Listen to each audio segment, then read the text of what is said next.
Assalamualaikum and hi.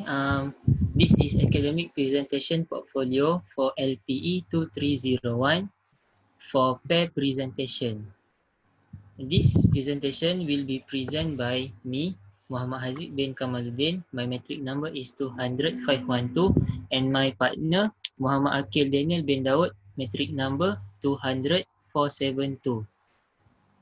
I will start the presentation first.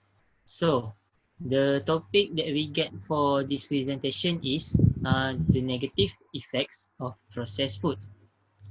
Let's move on to introduction. So, processed food are generally thought to be inferior to unprocessed foods. They may bring to mind packaged food items containing many ingredients, perhaps even artificial colors, flavors, or other chemical additives. Often referred to as convenience or pre-prepared foods, processed foods are suggested to be a contributor to the obesity epidemic and rising prevalence of chronic diseases like heart disease and diabetes. Okay, let's move on to the next point. I will preview the main point that we will present today. The first main point is risk of cancer, and the second main point is low in nutrients. So, let's get back to the first main point. Okay, the negative effect of processed food is the first is the risk of cancer. Why? This is because some chemicals found in the food can be harmful to our body. For example, processed meat has heme that can damage our body cells. So, what is heme? Heme is an iron-containing compound of the porphyrin class, which form the non-protein part of hemoglobin and some other biological molecules. Processed food also will give risk of cancer because in preservatives in food will cause cancer. Researchers have connected packaged and ready-made foods with more cancer cases.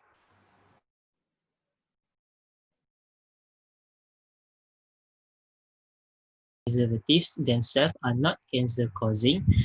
It is important to remember that obesity is a major cause of cancer and many other diseases. Processed food, which tend to contain more additives, are often less healthy and should be eaten less often. That's all from me. Let's move on to the next presenter for the next point. Okay, thank you, Haziq. So let's move on to the second main point. The second main point is low in nutrients. First of all, what are nutrients? Nutrients are substances in food that your body needs to function properly throughout the day. So, if our body has low nutrients content, it will not function properly. For my first supporting point, lots of nutrients are destroyed during the processing of the food. Why is that? This is because heat and chemicals destroy the nutrients during the cooking process. Depending on the degree of processing, many nutrients can be destroyed or removed. Peeling outer layers of fruits, vegetables, and whole grains may remove plant nutrients and fiber. Not only that, heating or drying foods can also destroy certain essential vitamins and minerals. Although food manufacturers can add back some of the nutrients lost, it is impossible to recreate the food in its original form. My next supporting point is ultra-processed foods lower the overall nutritional quality. Research shows ultra-processed foods often include unhealthy levels of added sugar and fat, which lead to a number of health problems. People who eat more of the ultra-processed foods are more likely to be obese and have diabetes, heart disease, and also vascular disease that includes stroke. Ultra-processed foods contain too much sugar, sodium, and fat. These ingredients make the food we eat taste better, but too much of them leads to serious health issues, such as obesity, heart disease, high blood pressure, and diabetes. Besides that, ultra-processed food also lacking in nutritional value. Heavy processing strips many foods of their basic nutrients, which is why many foods today are fortified with fiber, vitamins, and minerals.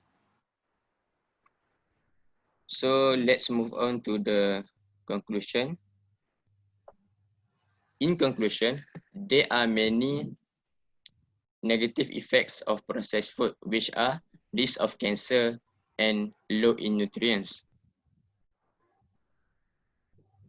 Processing foods has been in our past for a little over 100 years and doesn't necessarily have to stop. It is almost impossible in today's modern lifestyle to live without processed food. However, the disadvantages outweigh the advantages.